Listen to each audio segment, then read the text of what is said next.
What if the next email you open could steal your passwords, drain your bank account, or even take your entire digital life? And the scary part, it might look completely normal. Every single day, millions of phishing emails are sent out pretending to be from companies you trust, your bank, your boss, even services like Microsoft or PayPal, and all it takes is one click. In this video, I'm going to show you the simple signs that expose phishing emails instantly. The same tricks attackers rely on people not noticing. By the end of this video, you'll be able to spot phishing emails in seconds and protect yourself, your family, and your organizations from one of the most common cyber attacks on the internet. Let's break down exactly how to catch phishing emails before it catches you. Now let's see if you can spot the real emails from the fake ones. I'll give you a few seconds with each one to see if you can spot if it's real or not. If you're interested, the email client I'm using is called Betterbird, which is a free fork of the Thunderbird email client. So let's begin. This first one is claiming to be from PayPal. Is it real or is it fake?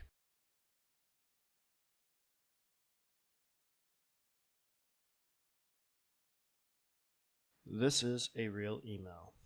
If you look at the email address, it comes from an official PayPal account. And if you look at the links, they point to an official PayPal.com website. This one is claiming to be from GoDaddy, but is it really?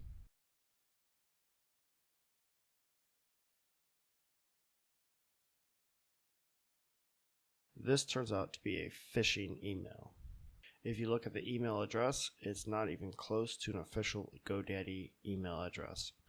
And the link telling you to review billing details point to a malicious fake site. Here's another one claiming to be from PayPal, but is it real or fake?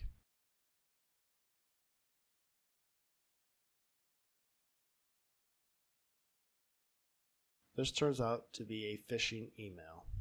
If you look at the email address, it's not even close to an official email address. And that secure account link points to a malicious URL that will steal your information. Here's one claiming to be from Google, but is it real or fake?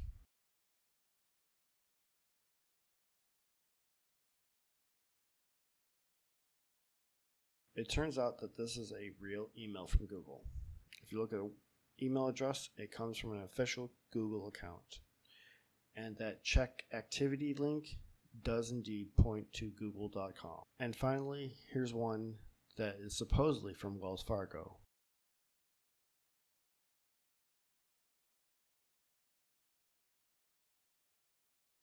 Even though this looks really official, this is a phishing attempt to steal your information. Please do not click on these types of links without reviewing it first. The best thing to do is to go directly to any banking or other websites directly, bypassing email links altogether. This will prevent you from being tricked into giving your information through very official looking emails like this one here. Not all scam attempts come in the form of emails. Sometimes they do come in forms of phone calls and voicemail messages. We're going to listen to two attempts of fake voice messages trying to get me to give them my personal information. Hi there, my name is Serena Sutherland, and I'm trying to reach you from the Portfolio Review Unit. I'm notifying you because our records indicate you've been earmarked for a reserved offer for a personal loan worth up to $80,000, and it comes with sensible monthly installments around $455 a month. Here's what concerns me. There's a firm expiration date attached to this, and I genuinely don't want to see it pass you by. Please don't sit on this. Ring me back. Let's make this happen for you. Speak soon. Afternoon, this is Marlena Fairfax, reaching you from the Back Tax Recovery Task Force over at Ridgeback Tax Defense. Your case just landed on my radar, and there's a very short runway before your options narrow considerably. To put it simply, your account has been selected for a limited enrollment resolution track. Through the penalty waiver request, if we can get this approved, it has the potential to eliminate accumulated penalties and halt any new ones. Each day that passes without action brings you closer to enforced measures, and once those start, your options shrink dramatically. As soon as this message ends, dial me back. Let's resolve this before the situation deteriorates any further. I'll be by the phone. Did these sound convincing or not? It turns out many scammers are going to start using AI to create voices of real people to try to convince you that they're real. They're even going to try to create background noise to make it seem like it came from a real office, when in fact it was just all fabricated. It turns out these are easy for me to spot because I did not reach out for any companies to create loans, nor do I have any trouble with the IRS. But sometimes these voicemail messages will sound convincing. The best thing to do is to stop and think, did you reach out to these companies, and do you have a way to contact them outside of any numbers that they leave on their voicemail message? If you do, contact them directly, and if not, the best thing to do is just to disregard these if you aren't 100% sure. And the third most common ways for scammers to reach out to you is text messages. We're going to go over a few text messages here, and I want you to see if you can spot the real ones from the fake ones. Now here is a text message claiming to be from Google. Is it real or is it fake?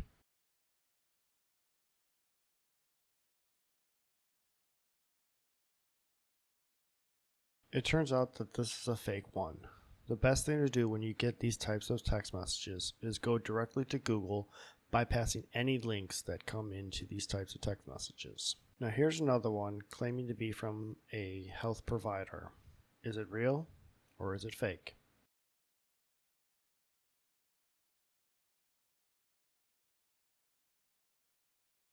This turns out to be a fake text message. They didn't even manage to get my name correctly in this one. The best thing to do is to ignore these types of text messages, even if you are reaching out to these types of companies. The best thing to do is to contact them directly and to bypass anything that comes through these types of text messages. Now here's one from Cartown Kia. Is it real or is it fake?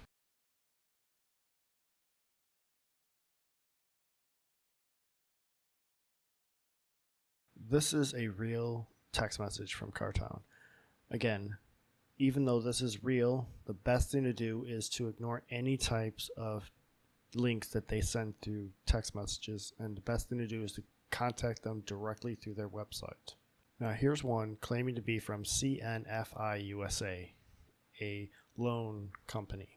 Is it real or is it fake?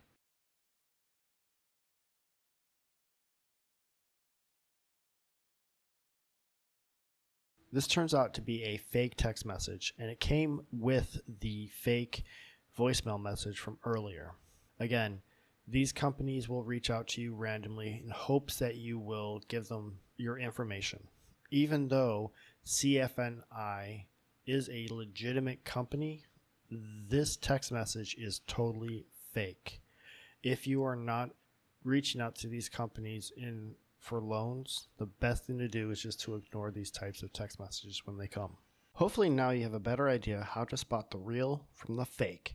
The best thing to do is just to be cautious of any links or phone messages that may come by, and to verify everything just by going directly to the source and bypassing whatever they tell you to do. If you found this video useful, subscribe if you're not, and share with anyone you think will benefit from this information. And until next time, stay safe.